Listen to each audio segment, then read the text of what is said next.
Oke, assalamualaikum warahmatullahi wabarakatuh. Perkenalkan saya Muhammad Raihan dari kelas 3E dengan NIM E1E02410142. Saya dari jurusan PGSD dari Universitas Mataram. Di sini akan menyelesaikan tugas akhir untuk UAS mata kuliah apresiasi sastra anak SD. Di sini saya akan membawakan legenda tentang Nyi Roro Kidul.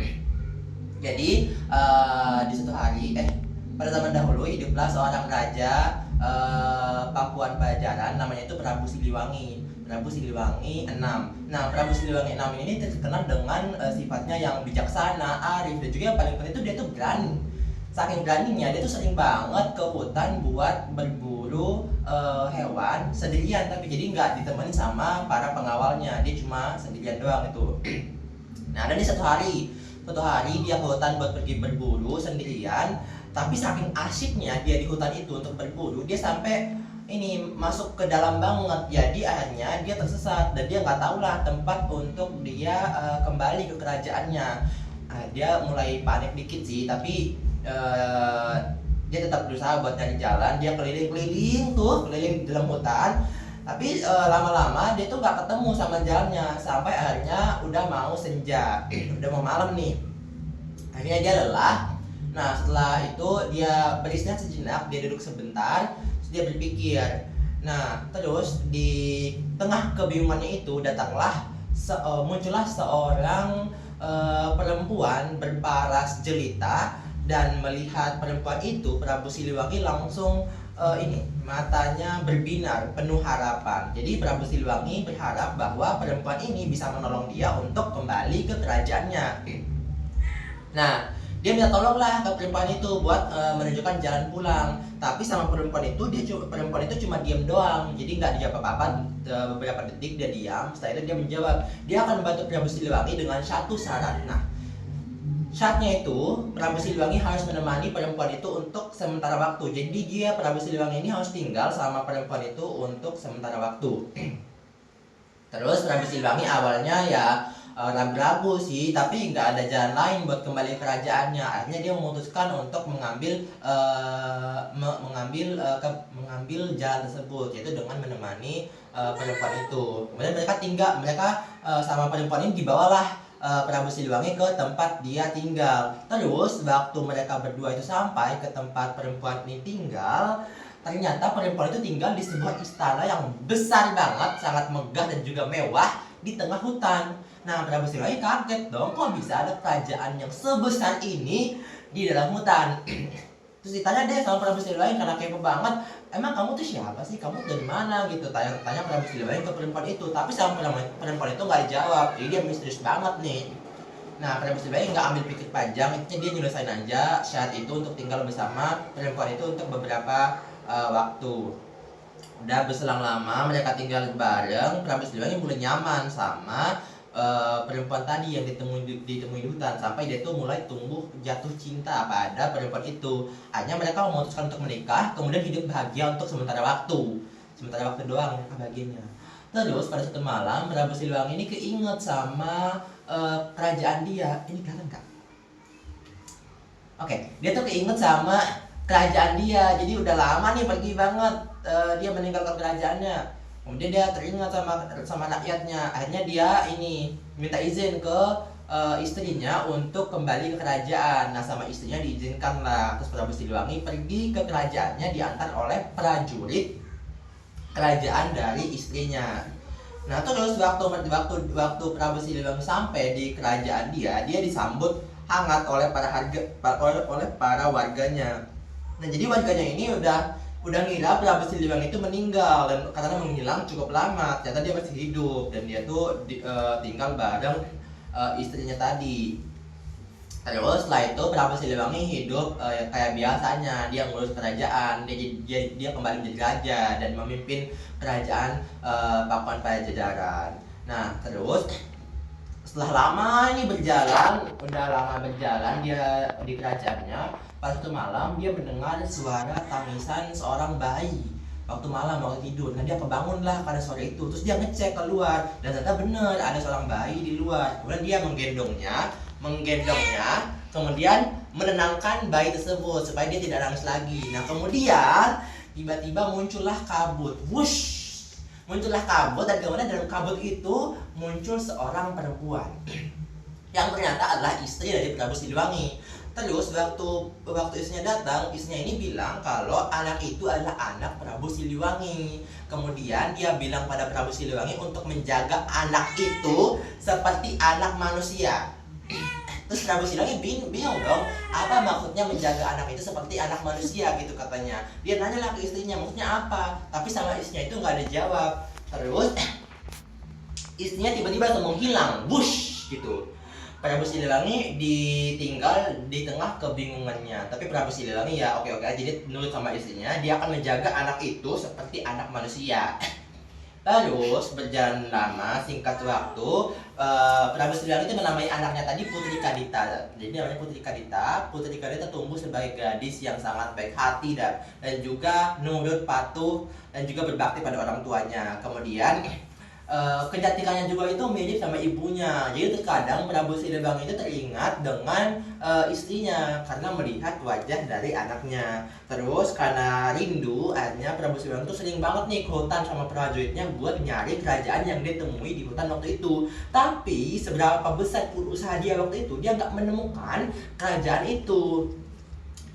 Nah, seiring berjalan waktu, Prabu Siliwangi itu mulai takut nih. Dia khawatir kalau nggak ada yang bakal meneruskan kerajaannya. Maksudnya meneruskan kepemimpinan kerajaan Pakuan Pajajaran.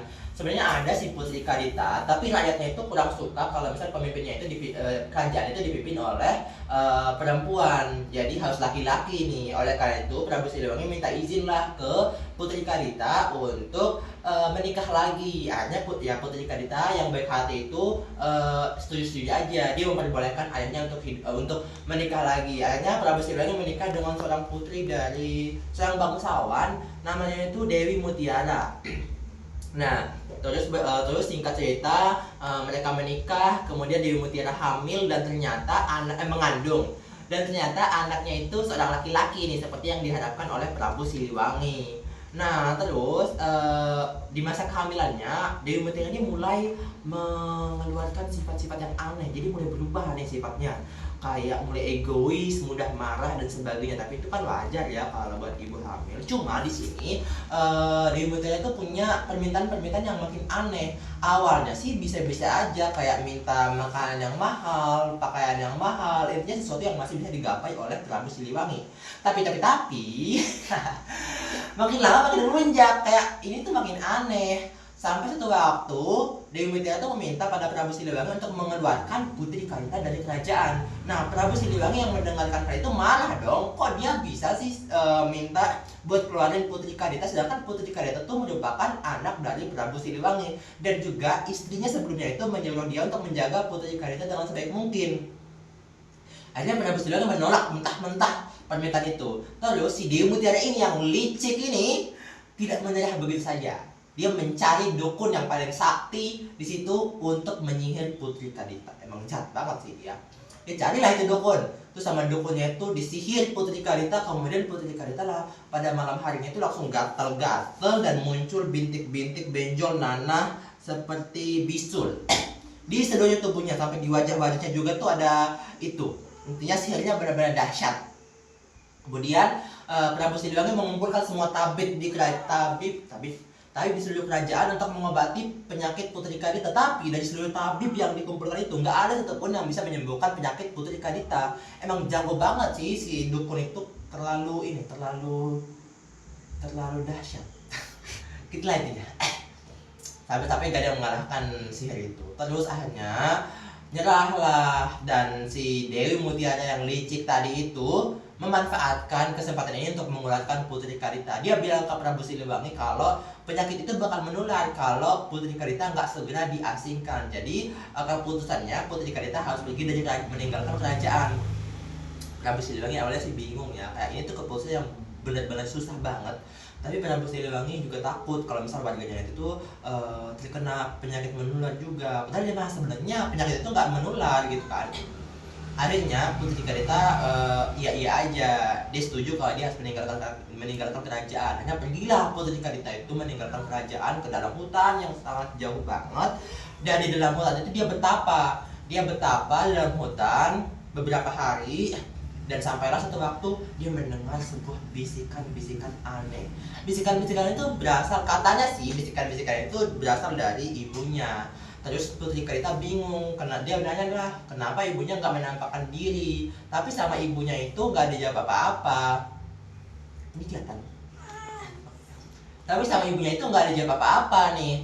Akhirnya ibunya ini bilang kalau kamu harus pergi ke arah selatan sampai ke pesisir gitu, katanya selatan Pulau Jawa. Nah Putri Karita awalnya ragu sih, cukup ragu karena apa sih gak jelas banget ini suara bisikan-bisikan gitu kan. Tapi ya dia percaya aja kalau itu ibunya dan dia setuju untuk pergi ke arah selatan. Di jalan itu berhari-hari di jalan, akhirnya dia menemukan sebuah lautan. Dan ketika dia sampai muncul lagi bisikan-bisikan tadi. Bisikan tadi yang katanya ibunya itu menyuruh Putri Karita untuk menyebur ke dalam lautan. Nah Putri Karita nih takut lah, siapa sih yang gak takut loncat ke dalam laut. Tapi dia yakin akhirnya dia loncat ke dalam laut itu. Dan wush, penyakitnya tiba-tiba hilang. Seluruh bintik-bintik, benjol-benjol, bisu yang di wajah dan juga tubuhnya itu tiba-tiba hilang seketika. Kemudian Putri Karita menjadi cantik lagi. Kemudian selain penyakitnya hilang, dia juga mendapatkan kekuatan ajaib.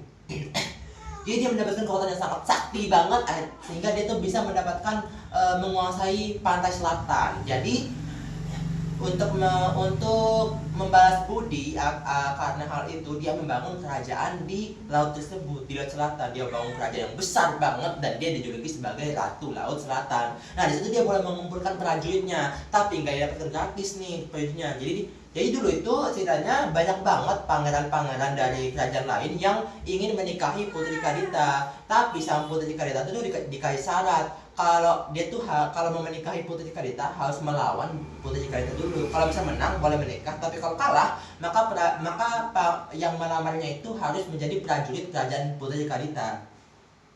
Nah udah banyak tuh yang datang buat buat melamar Putri Karita, tapi nggak ada satupun yang berhasil. Jadi semuanya itu jadi prajurit kerajaan di dalam laut itu. Kemudian Putri Karita ini baik banget, dia juga sering bantu warga sekitar dalam hal perekonomian, kayak mata pencarian nelayan. Terus dia juga membantu kalau ada bencana. Dan karena hal tersebut Putri Karita ini tuh diberi julukan Ratu Kanjeng Nyi Roro Kidul. Jadi gelar yang sangat terhormat. Intinya begitu sih kisahnya. Dan aku juga dan untuk nasib raja dan juga Dewi Mutiara itu Prabu Siliwangi dan juga Dewi Mutiara itu aku belum mencari tahu lebih lanjut. Intinya sampai itu aja ceritanya sih guys. Jadi ya semua orang pasti tahu sama Putri Karita atau Nyi Roro Kidul ini, karena siapa sih yang nggak kenal sama legenda mitos di pantai selatan, yaitu kalau kita sebaiknya nggak menggunakan baju hijau kalau berkunjung ke pantai selatan. Intinya gitu aja sih. Terima kasih. Wassalamualaikum warahmatullahi wabarakatuh.